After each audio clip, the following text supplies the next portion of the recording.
સંગચ્છધ્વમ સંવદધ્વમ એટલે કે સામંજસ્યપૂર્ણ રીતે ચાલીએ અને સુસંવિદિતા સાથે બોલીએ. સહકારની આ સમજણ ગુજરાત પેઢીઓથી જીવી રહ્યું છે. ગુજરાત એ સહકારનો પર્યાય છે. ગુજરાતની દર ચોથી વ્યક્તિએ એક વ્યક્તિ સહકારી સંસ્થા સાથે સંકળાયેલી છે અને ગુજરાતના ખૂણે ખૂણે સુધી પહોંચેલી સમૃદ્ધિ સહકારી સંસ્થાનો સૌથી મોટો ફાળો છે. પોડકાસ્ટ સિરીઝ ઇન્ફો ડાયરીમાં ઓથેન્ટિક પર્સન અને અનુભવી વ્યક્તિ પાસેથી તમામ ઇન્ફોર્મેશન અમે આપના સુધી પહોંચાડીએ છીએ. ત્યારે આજના અમારા ગેસ્ટ છે ડોક્ટર લિપ્સા રાવલ, કે જેઓ NICMમાં પ્રિન્સિપાલ છે, જેમની પાસેથી ગુજરાત સહકારી ક્ષેત્રે ઉદય, વિકાસ અને વિસ્તારની વાત કરીશું. તો આ વિસ્તૃત ચર્ચા કરીએ ડોક્ટર લિપ્સા રાવલ પાસે. તો આજે મારે તમારી પાસેથી એ જાણવું છે કે આપણા દેશની અંદર સહકારી ક્ષેત્ર જે રીતે વિકાસ પામી રહ્યું છે એની શરૂઆત કેવી રીતે થઈ અને શા માટે થઈ? જી આપણા દેશની વાત કરીએ તો ભારતમાં 1904થી સહકારી પ્રવૃત્તિની શરૂઆત થઈ છે. પણ 1904થી પણ થોડું આપણે પાછળ જઈએ. શરૂઆત થઈ હતી 18મી સદીના અંતમાં, અને શરૂઆતનું કારણ એ હતું કે એ વખતે આપણો દેશ ખેતી પ્રધાન દેશ હતો. એટલે પરિસ્થિતિ એવી હતી કે શાહુકારોની જે વ્યાજની આખી વિષચક્ર હતું, એ આ વિષચક્રમાંથી કેવી રીતે બહાર આવી શકે એની માટેનો જે પ્રયત્ન કરવામાં આવ્યો એ સહકાર ક્ષેત્રનો ઉદય કહી શકાય. ઓકે, જ્યારે શરૂઆત થઈ ત્યારે શું માત્ર ખેડૂતો માટે જ આ ક્ષેત્ર કાર્યરત હતું? જી, કેમ કે મેં આગળ જણાવ્યું એ પ્રમાણે ખેડૂતોની સંખ્યા જ આપણા દેશમાં વધારે હતી. તો જે સહકારી પ્રવૃત્તિનો પહેલો પ્રયત્ન થયો એ ખેડૂતો માટે જ થયો કે ખેડૂતો સાથે મળી અને એક એવી વ્યવસ્થા ઊભી કરે કે જેથી કરીને જે વીજચક્ર છે એમાંય ન ફસાય અને એમને વ્યાજબી દરે ધિરાણ, ખાસ કરીને ખેતી માટેનું જે ધિરાણ છે એને ઉદ્દેશીને જ આ પ્રવૃત્તિ સૌથી પહેલા શરૂ થઈ હતી. પછી એનો વિસ્તાર બીજા બધા ક્ષેત્રોમાં થયો. ઓકે, ખૂબ સરસ આપે વાત કરી કે ખેડૂતો માટે સહકારી ક્ષેત્રની શરૂઆત થઈ ગઈ. પણ સહકારી ક્ષેત્રની શરૂઆત થયા પછી અન્ય સંસ્થાઓ પણ તેમાં ધીરે ધીરે સંકળાતી ગઈ. તો સહકારી સંસ્થા અન્ય સંસ્થા કરતા કેવી રીતે અલગ છે? જી, 3 ક્ષેત્ર છે આપણા દેશમાં એમ કહી શકાય. એક જાહેર ક્ષેત્ર છે, એક સહકારી ક્ષેત્ર છે અને એક ખાનગી ક્ષેત્ર છે. જનરલી એક માન્યતા લોકોની એવી હોય છે કે સહકાર અને સરકાર એ બંને એક જ છે. સહકાર અને સરકાર બંને એક નથી. સહકારી ક્ષેત્રની ખાસિયત જો કહીએ ને તો એ સરકાર અને ખાનગી ક્ષેત્ર એ બંનેનું કોમ્બિનેશન છે એવું કહી શકીએ આપણે. સહકાર એક એવી સંસ્થા છે કે જેમાં લોકોની ભાગીદારી હોય છે અને લોકો ભેગા થઈ અને જે નિર્ણય લે છે એ પ્રમાણે જે ચાલે એને આપણે સહકારી સંસ્થા, એટલે આ મુખ્ય ડિફરન્સ આ બંને વચ્ચે કહી શકીએ. હવે સભાસદો છે, લોક ભાગીદારીથી સંસ્થા ચાલી રહી છે, એટલે નિયમો પણ બનાવવા જ પડે. કોઈ પણ જે સંસ્થા છે નિયમો વગર અધૂરી છે. તો સહકારી સંસ્થાના નિયમો છે એ કયા હોય છે, કેવી રીતે બને છે? કોઈ પણ સંસ્થા હોય એ એના કાયદા દ્વારા અસ્તિત્વમાં આવતી હોય છે. જેમ કે કંપની છે તો એ કંપની ધારા નીચે એની નોંધણી થાય છે. પાર્ટનરશિપ ફોર્મ છે, પાર્ટનરશિપ એક્ટ નીચે રજીસ્ટર થતી હોય છે. એવી રીતે સહકારી સંસ્થા છે એની માટે પણ અલગ કાયદો છે. ગુજરાતની વાત કરીએ તો ગુજરાતમાં ગુજરાત સહકારી અધિનિયમ એ અસ્તિત્વમાં આવ્યો છે અને 1961થી એ કાર્યરત છે. અને ગુજરાતમાં કોઈ પણ સંસ્થાની નામ પાછળ સહકાર શબ્દ વાંચો તો એની નોંધણી જે છે એ ગુજરાત સહકારી અધિનિયમ નીચે થઈ છે. અહીંયા એક વસ્તુ હજી હું વધુ સ્પષ્ટ કરું કે સહકાર જે છે ને એ સ્ટેટ સબ્જેક્ટ કહેવાય. એટલે દરેક રાજ્યનો પોતાનો સહકારનો કાયદો અલગ હોય છે અને એ કાયદા નીચે જે રાજ્યમાં જે સહકારી સંસ્થા કામ કરતી હોય એની નોંધણી થઈ હોય છે. એટલે એના નિયમો જે છે એ સહકારી કાયદો બનાવે છે અને દરેક સહકારી સંસ્થાના પોતાના પેટા નિયમ છે કે એ સંસ્થા ક્યાં કામ કરશે, શું કામ કરશે, એના પેટા નિયમ, બાયલોઝ એના બનેલા હોય છે અને એ પ્રમાણે જ એ સંસ્થા કામ કરતી હોય છે. એટલે પૂરેપૂરું નિયમની અંદર રહીને એ કાર્યરત હોય છે. બિલકુલ, એટલે સહકારી સંસ્થાનો જે વ્યાપ છે હવે સમગ્ર ગુજરાતની અંદર વ્યાપી રહ્યો છે. દર્શક મિત્રો, શું તમે જાણો છો 23 દૂધ સંઘ મંડળીઓ દ્વારા 11 લાખ મહિલા સભ્યો સહિત 36 લાખ સભ્યો જે છે એ ટોટલ દૈનિક રૂપે 150 કરોડ મેળવી રહ્યા છે અને 3 લાખ ટન દૂધનું ઉત્પાદન પણ કરે છે. આ સાથે જો વાત કરીએ તો જે સરકારી માળખું છે તેના ધિરાણ હેઠળ 25 લાખ ખેડૂતો લાભ લે છે અને રાજ્યમાં 30,000થી વધુ કોઓપરેટિવ હાઉસિંગ સોસાયટી પણ આવેલી છે. ત્યારે મેડમ, વાત એ પણ છે કે સહકારી સંસ્થાનો ગુજરાતમાં વ્યાપ વધી રહ્યો છે, ત્યારે તેની શરૂઆત કેવી રીતે થઈ અને હવે કઈ કઈ પ્રવૃત્તિઓ તેની સાથે સંકળાયેલી છે? ગુજરાતમાં શરૂઆત ક્યાંથી થઈ એ જો જોવું હોય તો આપણે ત્યાં આગળ બહુ વિશ્વમાં આપણી ગુજરાતની સહકારી પ્રવૃત્તિ જાણીતી છે એ દૂધ સહકારી પ્રવૃત્તિ જે શરૂ થઈ એનાથી છે. એ વખતના આગેવાન ત્રિભુવનભાઈ પટેલ સરદાર વલ્લભભાઈ પટેલ, આ બધાના પ્રયત્નોથી જે શરૂ થઈ હતી એ ગામડે ગામડે જે દૂધ ઉત્પાદનનું હતું, જે એ વખતે પશુપાલન થતું હતું પણ દૂધ એકત્રીકરણનો કોઈ રસ્તો નહોતો. ખાસ કરીને મહિલાઓ આ દૂધ ઉત્પાદન સાથે પહેલેથી જોડાયેલી હતી. એટલે આ બધા આગેવાનોના નેતૃત્વથી ગુજરાતમાં સૌથી પહેલાં તો દૂધ સહકારી પ્રવૃત્તિ શરૂ થઈ એમ કહી શકાય. ધીરે ધીરે એનો વ્યાપ કૃષિમાં પણ વધ્યો, એટલે કૃષિ ધિરાણની પ્રવૃત્તિમાં વિકાસ થયો. ખાસ કરીને દક્ષિણ ગુજરાત અને સૌરાષ્ટ્રના કેટલાક ભાગમાં જ્યાં શેરડીનું સારું ઉત્પાદન થઈ રહ્યું હતું ત્યાં આગળ શુગર કોઓપરેટિવનું ડેવલપમેન્ટ થયું છે. એની સાથે સાથે અર્બન કોઓપરેટિવ બેંક, શહેરી વિસ્તારમાં અર્બન કોઓપરેટિવ બેંક બહુ સારું કામગીરી કરી રહી છે.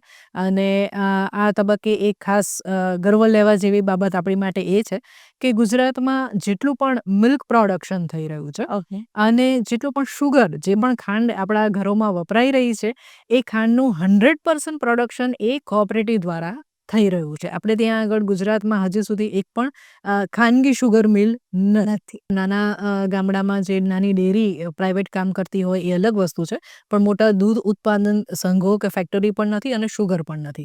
એટલે આ એક બાબત આપણી માટે ગર્વ લેવા જેવી છે. એટલે એમ કહી શકાય કે credit, sugar, agriculture, milk production, transportation, irrigation, આદિવાસી સહકારી મંડળીઓ હોય છે, એની સાથે સાથે પિયતની હોય છે, ઔદ્યોગિક હોય છે, મજૂર મંડળીઓ છે. આ બધા જ ક્ષેત્રમાં સહકારી સંસ્થાઓ અત્યારે બહુ ગુજરાતમાં સારી રીતે કામગીરી કરી રહી છે. સહકારી સંસ્થા ખૂબ સારી રીતે કામ કરી રહી છે, ત્યારે એ જાણવું પણ ખૂબ જરૂરી બને છે કે સહકારી સંસ્થા સાથે કેમ જોડાવવું જોઈએ? એમ કહેવાય ને કે પોતાની સંસ્થા હોય તો સારું. હા. જે કંઈ પણ સેવા આપણે લઈએ છીએ, માની લો કે આપણે જે કંઈ પણ રોજબરોજની ચીજ વસ્તુઓ ખરીદીએ છીએ તો આપણે ક્યાંથી ખરીદીએ છીએ? કોઈ ખાનગી વેપારી પાસેથી, કોઈ ખાનગી મોલમાંથી ખરીદીએ છીએ. માની લો કે એ જ આપણી જ સંસ્થા હોય અને એમાંથી આપણે જ ખરીદતા હોઈએ તો કેવું? તો આ સહકારી સંસ્થા જે છે એ કંઈક આવી રીતે કામ કરે છે કે એમાં જે કંઈ સેવા આપે છે સૌથી પહેલાં તો એમાં જે વ્યક્તિ ગ્રાહક છે એ એમાં જોડાય છે, સભાસદ બને છે, એમાંથી એને લાભ મળે છે.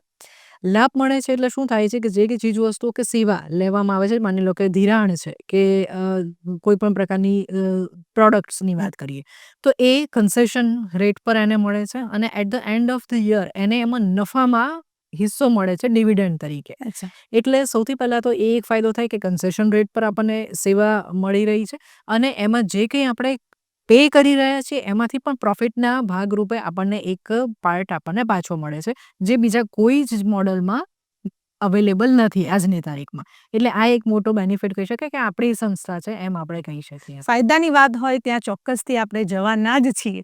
તો સહકારી સંસ્થાનો આ ફાયદો તમે જણાવ્યો કે નફો, ડિવિડન્ડ અથવા તો કન્સેશનથી તમને જે રેટ મળે છે. તો હવે એમાં જોડાવવું છે, તો એ જોડાવાની પ્રક્રિયા શું છે? કેવી રીતે જોડાઈ શકે કોઈ સહકારી સંસ્થામાં?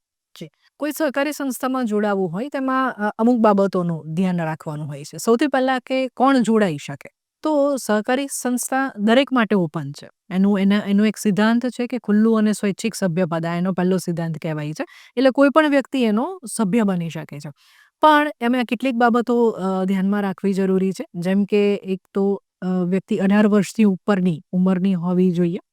બીજું કે જે હેતુ માટે સંસ્થા બની છે એ હેતુ સાથે સંકળાયેલો, જેમ કે દૂધ મંડળીની વાત કરીએ કે શુગરની વાત કરીએ તો જે વ્યક્તિ પશુપાલન સાથે જોડાયેલી છે, જે શુગરના પ્રોડક્શન સાથે જોડાયેલી છે એ જ એનું સભ્ય બની શકશે, એ સિવાયની નહીં બની શકે. આ એની બીજી શરત છે.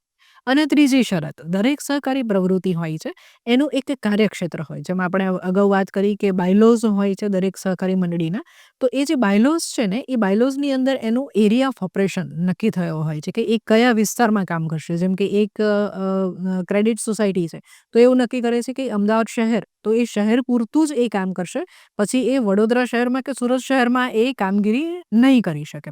તો એ કાર્યક્ષેત્રમાં રહેતી વ્યક્તિ હશે એ એનો સભાસદ બની શકે. Free and open voluntary membership. Okay, A voluntary membership માટે કોઈ લાયકાત ખરી કે એ વ્યક્તિની લાયકાત હોય તો જ એ સહકારી સંસ્થામાં જોડાઈ શકે? ના, કોઈ જ પ્રકારની શૈક્ષણિક કે આર્થિક લાયકાતની કોઈ જ જરૂરિયાત નથી. કોઈ પર્ટિક્યુલર બેનિફિટ મળતો હોય કે કોઈ ક્વોલિફિકેશન એમાં હોવું જોઈએ, આવું કશું જ નથી. જેમ મેં આગળ જણાવ્યું એ પ્રમાણે એ 3 શરતો જો પૂરી થતી હોય, તો કોઈ પણ વ્યક્તિ સહકારી સંસ્થાની સભાસદ બની શકે છે.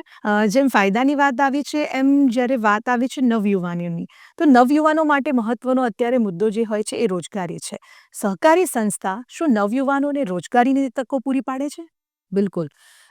રોજગારી માટે કદાચ એમ કહી શકાય કે સારામાં સારું આ ક્ષેત્ર બની રહ્યું છે અત્યારે. જે લોકો સારા કેરિયર માટે, સારી રોજગારી માટે શહેર તરફ આવવાનું વિચારે છે, એ શહેર તરફ ન આવતા, આટલી બધી હરીફાઈમાં ન ઉતરતા, પોતે જ્યાં આગળ છે ત્યાં આગળ જ સહકારી સંસ્થા શરૂઆત કરી શકે છે. કઈ સંસ્થા શરૂ કરવી? તો જેટલા પણ આ પૃથ્વી પર એમ કહી શકાય કે જેટલા પણ બિઝનેસ ચાલે છે ને, એ બિઝનેસમાંથી કોઈ પણ બિઝનેસ સહકારી મોડલમાં શરૂ થઈ શકે છે. એમાં કોઈ જ એની લિમિટેશન નથી. કેવી રીતે શરૂ કરી શકાય? તો ઓછામાં ઓછા 20 લોકોની જરૂર પડે. દરેક જિલ્લામાં ડિસ્ટ્રિક્ટ રજિસ્ટ્રાર હોય છે. ડિસ્ટ્રિક્ટ રજિસ્ટ્રાર પાસે તમે જાઓ તો એ તમને એક ફોર્મ આપે છે. એ ફોર્મમાં મંડળીની જે સૂચિત મંડળી હોય એની વિગત ભરવાની હોય છે અને એ ભરી અને તમે આપો તો એ મંડળીની નોંધણી થતી હોય છે. રોજગારી કેવી રીતે મળે છે? તો રોજગારી એક તો નોકરીની રીતે લઈ શકાય છે. જેવી રીતે પ્રાઇવેટમાં અલગ-અલગ ડિપાર્ટમેન્ટ છે, આવી જ રીતે સહકારીમાં પણ આ બધા જ વિભાગો કામ કરતા હોય છે. જેમ કે દૂધની વાત કરીએ તો દૂધમાં ટેકનિશિયન્સની જરૂર પડતી હોય છે, ઓડિટની જરૂર પડતી હોય છે, લીગલ ડિપાર્ટમેન્ટ હોય છે, આઈટી ડિપાર્ટમેન્ટ હોય છે, સુપરવિઝન ડિપાર્ટમેન્ટ હોય છે. તો આ બધા જ ક્ષેત્રોમાં એ રોજગારી મેળવી શકે છે. પ્લસ અત્યારે આપણું જે સહકાર મંત્રાલય અસ્તિત્વમાં આવ્યું છે, એમણે એમનું જે વિઝન છે કે જેટલી પંચાયત છે એ દરેક પંચાયતમાં સહકારી સંસ્થા હોવી જોઈએ. એટલે હજી 2 લાખથી પણ વધારે નવી સહકારી સંસ્થા મંડળીઓ રચવા માટે સરકારે નિર્દેશ આપેલો છે.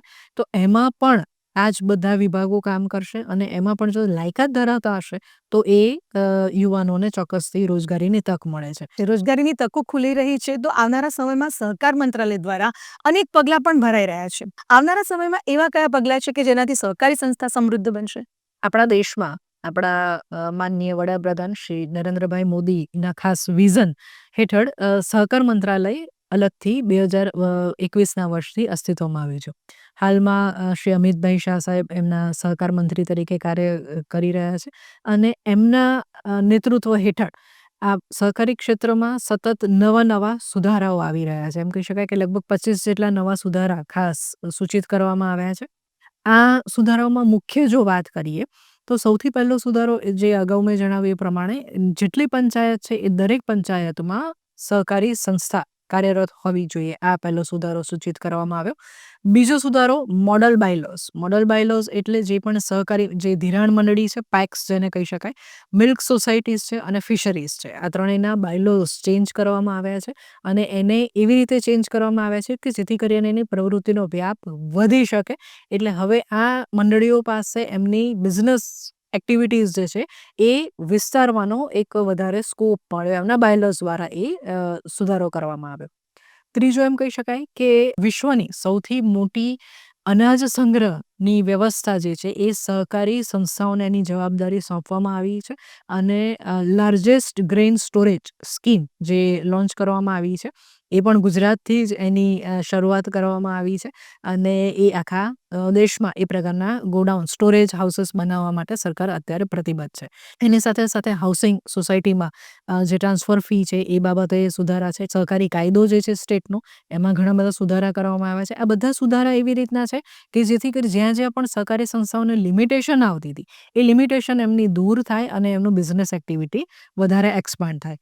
અને હમણાં જ જે એક નવી સંસ્થા શરૂ કરવામાં આવી છે સહકાર મંત્રાલયના પ્રયત્નો દ્વારા, એ છે ત્રિભુવન સહકારી યુનિવર્સિટી. અત્યાર સુધી બધી જ યુનિવર્સિટી કાર્ય કરતી હતી પણ સહકાર માટેની વિશેષ કોઈ યુનિવર્સિટી નથી. તો આ વર્ષથી જ એ યુનિવર્સિટીની શરૂઆત કરવામાં આવી છે. હાલમાં ઈરમા આણંદ ખાતે જે કેમ્પસ છે ત્યાંથી આ યુનિવર્સિટી કાર્યરત થઈ છે અને એક વિઝન સાથે ચાલી રહી છે કે ભારતના દરેક રાજ્યમાં આ પ્રકારની એક યુનિવર્સિટીનું કેમ્પસનું એફિલિએશન હોય. સહકારી યુનિવર્સિટીની જે શરૂઆત થઈ છે એ પોતાના અલગ-અલગ કોર્સ લોન્ચ કરી રહી છે. અત્યારે એ તૈયાર થઈ રહ્યા છે. એમાં માસ્ટર લેવલના હશે, ગ્રેજ્યુએશન લેવલના હશે, સર્ટિફિકેટ લેવલના હશે. તો ખાસ જો કોઓપરેટિવ ઇન્સ્ટિટ્યૂટમાં રોજગારી માટે રસ ધરાવતા હોય તો આ કોર્સમાં પણ તમે એનરોલ થઈ શકો છો અને એ પણ એક કેટેગરી માટે એક અલગથી તક મળે છે. એની સાથે સાથે હમણાં જ સહકાર મંત્રાલય દ્વારા એ પણ જાહેર કરવામાં આવ્યું કે જેવી રીતે બેન્કિંગમાં IBPS વગેરે હોય છે, ભરતી માટેના બોર્ડ અલગથી બનતા હોય છે, એવી જ રીતે સહકારી સંસ્થા માટે પણ ભરતીના અલગથી બોર્ડ તૈયાર કરવામાં આવશે, આવી જાહેરાત કરી છે. એટલે એમ કહી શકાય કે સહકારી સંસ્થાઓના સર્વાંગી વિકાસ માટે જે કંઈ પણ થઈ શકે એ તમામ સૂચનો, તમામ પ્રયત્નો અત્યારે સહકાર મંત્રાલય દ્વારા સતત રોજે રોજ કરવામાં આવી રહ્યા છે. જી બિલકુલ, ખૂબ સરસ વાત કરી. ઘણા બધા પ્રયત્નો થઈ રહ્યા છે. ત્યારે આ વર્ષની વાત કરીએ તો અત્યારે તો ઇન્ટરનેશનલ કોઓપરેટિવ યર તરીકે ઉજવણી પણ થઈ રહી છે, તો તે સંદર્ભે શું જણાવશો આપ? આ આંતરરાષ્ટ્રીય સહકારી વર્ષ આજે ઉજવવામાં આવી રહ્યું છે. એની પાછળનું કારણ દરેક દેશમાં સહકારી પ્રવૃત્તિ કાર્ય કરતી હોય છે અને દરેક જગ્યાએ એનો વ્યાપ અલગ અલગ રીતે વિસ્તરી રહ્યો છે. લોકોમાં આની જાગૃતિ વધે, લોકોમાં એક વિશ્વાસની ભાવના વધે સહકારી સંસ્થાઓ પ્રત્યે અને શક્ય હોય એટલા લોકો સહકારી મંડળીઓ પોતે જ્યાં હોય ત્યાં જે સહકારી સંસ્થા આવી હોય એની સાથે જોડાય, એ માટેનો જે પ્રયત્ન છે એ જ મેઇન ઓબ્જેક્ટિવ કહી શકાય આ ઇન્ટરનેશનલ કોઓપરેટિવ યરના સેલિબ્રેશનનો. તો સહકાર મંત્રાલય દ્વારા જે સંસ્થાઓ માટે, સહકારી સંસ્થાઓ માટે કરવામાં આવતા પ્રયત્નો ઘણા બધા છે અને એનું એક વિઝન જે જોઈ રહ્યા છીએ, એ પ્રયત્નો થકી આગળ વધી રહ્યા છે. પણ પ્રયત્નો હોય ત્યાં સામે પડકાર પણ એટલા જ હોય. તો સહકારી સંસ્થામાં આવતા પડકારો તમે કયા જુઓ છો? પડકારોની વાત કરીએ તો કદાચ એની જે સ્ટ્રેન્થ બની શકે એ જ્યાં સ્ટ્રેન્થ નથી બનતી એ જ એનો પડકાર છે એમ કહી શકાય. સહકારી સંસ્થા લોકો દ્વારા બનેલી છે અને જ્યાં આગળ લોકોનું ઇન્વોલ્વમેન્ટ ઓછું હોય, જ્યાં આગળ લોકોનો વિશ્વાસ ઓછો હોય, એ જ સહકારી સંસ્થા માટે સૌથી મોટો પડકાર બની જતું હોય છે. ક્યાંક ક્યાંક સહકારી સંસ્થામાં વિશ્વાસનો અભાવ જ્યારે સભાસદોમાં આવી જાય છે તો એ એક સૌથી મોટો પડકાર છે અને એની અસર શું થાય છે કે એક સંસ્થા નબળી પડે છે, એની અસર બાકીની બધી સંસ્થા ઘણી બધી સંસ્થાઓ પર પડતી હોય છે. એટલે આ એક પડકાર કહી શકાય કે દરેક સંસ્થા વર્ષના અંતે સાધારણ સભાનું આયોજન કરતી હોય છે અને સાધારણ સભા માટે દરેક સભાસદને એનો એજન્ડા નોટિસ મળતી હોય છે. બહુ બધા જગ્યાએ મેં જોયું છે કે એજન્ડા નોટિસ આવે છે, ટપાલમાં ઘરે આવે છે અને એ આવ્યા પછી જોવે છે કે હા આ દિવસે આ સાધારણ સભા છે, ઠીક છે મૂકી દો. ઘણી બધી વખત એ કાગળ પૂરું વંચાતું પણ નથી, શું એજન્ડા છે એ ખબર નથી હોતી, મિટિંગ ક્યારે છે, મિટિંગમાં હાજર રહેવું જોઈએ, મિટિંગમાં પ્રશ્ન પૂછવા જોઈએ, મિટિંગમાં શું નિર્ણયો થાય છે, આ કોઈ જ બાબતમાં સભાસદો સક્રિય નથી હોતા અને જ્યાં આગળ સભાસદો સક્રિય નથી હોતા એટલે સમજી શકાય છે કે એની શું પરિસ્થિતિ થાય. એટલે આ એક પણ મોટો પડકાર છે કે મેમ્બર્સ જેટલી અવેરનેસ અને જેટલું એક્ટિવ હોવા જોઈએ એટલા એક્ટિવ નથી હોતા. એમ માની લે છે કે હા અમે ચૂંટણી હતી, વોટ આપી દીધો, બોર્ડ બની ગયો, હવે બોર્ડની જવાબદારી. ચોક્કસ બોર્ડની જવાબદારી છે પણ સભાસદ તરીકે તમારી પોતાની સંસ્થા છે, એ આપણી જવાબદારી ઓછી નથી. લોકભાગીદારીથી બનેલી સહકારી સંસ્થા કે જેમાં હોદ્દેદારો છે, સભાસદો છે, હવે એમની મુખ્ય જવાબદારી શું બને છે? સહકારી સંસ્થામાંને 3 પક્ષકારો ગણી શકાય. સૌથી પહેલા આવે છે જે પાયાના છે એ સભાસદો છે. સભાસદો જેને ચૂંટે છે એ બોર્ડ મેમ્બર્સ છે, વ્યવસ્થાપક કમિટીના સભ્ય છે, ચેરમેન છે વગેરે છે અને ત્રીજા પક્ષકારો છે એ એના કર્મચારી છે. હવે આ ત્રણેયનામાં ક્યાંય પણ ત્રુટિ આવી તો સંસ્થાને નુકસાન ચોક્કસથી થશે. એટલે કર્મચારીઓ જે છે એણે ડેડિકેશનથી કામ કરવાનું છે. હોદ્દેદારો જે છે એ હોદ્દેદારોનો રોલ પણ અહીંયા આગળ થોડો ક્રુશિયલ કહી શકાય. એ ક્રુશિયલ એવી રીતે કહી શકાય કે એમને સભાસદોએ જવાબદારી આપી છે સહકારી સંસ્થા સારી રીતે ચાલે એ માટે, પણ દરેકને એની નિષ્ણાંતતા ન પણ હોય તો પ્રોફેશનલ સર્વિસ બહારથી હાયર કરવામાં આવે એ પણ એક સારો રસ્તો કહી શકાય. જે કંઈ પણ એક્ટિવિટી થાય છે એનું મોનિટરિંગ કરે, એમાં ઇન્વોલ્વમેન્ટ રહે અને ડિસિઝન મેકિંગમાં એ એક્ટિવ રહે. આ એક હોદ્દેદારોની ભૂમિકા કહી શકાય. અને સભાસદોની ભૂમિકા શું કહી શકાય તો સભાસદો એટલીસ્ટ ચોક્કસ ડે ટુ ડે ઓપરેશનમાં દરેક સભાસદ ન જઈ શકે, એ કદાચ શક્ય પણ નથી, જરૂરી પણ નથી, પણ જ્યારે પણ એન્યુઅલ જનરલ મિટિંગ થાય છે, તમારી પાસે અહેવાલ વગેરે આવે છે, હવે તો લગભગ બધી જે પણ સહકારી સંસ્થાઓ છે, ઘણી બધી બેંક છે, એ બધાના એન્યુઅલ રિપોર્ટ એની વેબસાઇટ પર મુકાતા હોય છે. તો એટલીસ્ટ થોડુંક એમાં આપણે ઇન્વોલ્વ થઈએ, થોડુંક આપણી સંસ્થા સમજીને એનો અભ્યાસ કરીએ અને ક્યાંય સૂચન કે પ્રશ્ન હોય તો ચોક્કસથી પૂછીએ. ઘણી વખત એવું પણ થાય છે કે કોઈ પૂછવાવાળું નથી હોતું એટલે વસ્તુઓ હાથમાંથી સરકી જાય છે. તો આ ત્રણેયની ભૂમિકા અગત્યની છે. જો એ ત્રણેયની ભૂમિકા સારી રહી તો કોઈ સહકારી સંસ્થા ક્યારેય પાછી નહીં પડે. એટલે જવાબદાર વ્યક્તિને સોંપવામાં આવેલી જવાબદારી જો એ પ્રોપર રીતે નિભાવશે તો સહકારી સંસ્થાની વિઝન જે જોવામાં આવ્યું છે ત્યાં સુધી પહોંચવામાં કોઈ પાછળ નહીં પાડી શકે. રાઈટ, બિલકુલ. ગુજરાતમાં કૃષિ અને પશુપાલન ક્ષેત્રે તો સહકારી સંસ્થા આગળ છે જ, પણ હવે નવા કયા ક્ષેત્રોમાં આગળ વધી રહી છે સહકારી સંસ્થા? અત્યારની હાલની વાત કરીએ તો નવી સહકારી સંસ્થાઓ નવા સેક્ટરમાં શરૂ થઈ રહી છે. એક સૌર ઉર્જા માટે ખાસ નવી એક સહકારી મંડળીની શરૂઆત કરવામાં આવી છે આણંદ જિલ્લામાં, અને એના જ આધારે બધા જ જિલ્લામાં આ પ્રકારની સહકારી સંસ્થા શરૂ કરવા માટે એક પ્રયત્ન કરવામાં આવી રહ્યો છે. બાલગોપાલ સહકારી સંસ્થા આ એક કદાચ આખા ભારતમાં યુનિક સહકારી મંડળી કહી શકાય કે જે બાળકો દ્વારા ચલાવવામાં આવે છે. એટલું સારું એ કામગીરી કરી રહી છે કે જ્યારે બાળકો 18 વર્ષ પછી પોતાનું આગળનું અભ્યાસ કરવા માટે જાય છે, એ અભ્યાસનો ખર્ચો લગભગ એમની આ જે બચત થઈ હોય એમાંથી જ એમને ખર્ચ નીકળી જાય છે. તો એ એક બહુ યુનિક એવું કહી શકાય આપણે ગુજરાત માટે. એની સાથે સાથે FPO ફાર્મર પ્રોડ્યુસ ઓર્ગેનાઇઝેશન એ પણ ગુજરાતમાં સહકારી કાયદા નીચે નોંધાઈ રહ્યા છે, અને ખેડૂતો મોટા પાયે જે અત્યાર સુધી સહકારી મંડળી સાથે તો જોડાયેલા હતા જ, પણ હવે મંડળીઓ પણ એક સ્તર ઉપર આવી અને ફાર્મર પ્રોડ્યુસ ઓર્ગેનાઇઝેશન તરીકે નોંધાઈ રહી છે. એટલે આ બધા જ સેક્ટર એવા છે કે જે ટ્રેડિશનલ એગ્રીકલ્ચર અને મિલ્કથી ઉપર વધીને આગળ કામ કરી રહ્યા છે. ખૂબ સરસ વાત છે અને આવનારા સમયમાં હજુ નવા ક્ષેત્રો ઉમેરાતા જશે, એમ કાર્ય જે છે વધુ વ્યાપતું જશે. જે રીતે વાત કરવામાં આવે છે તો ગુજરાત એ જે છે સહકારનો પર્યાય ગણવામાં આવે છે.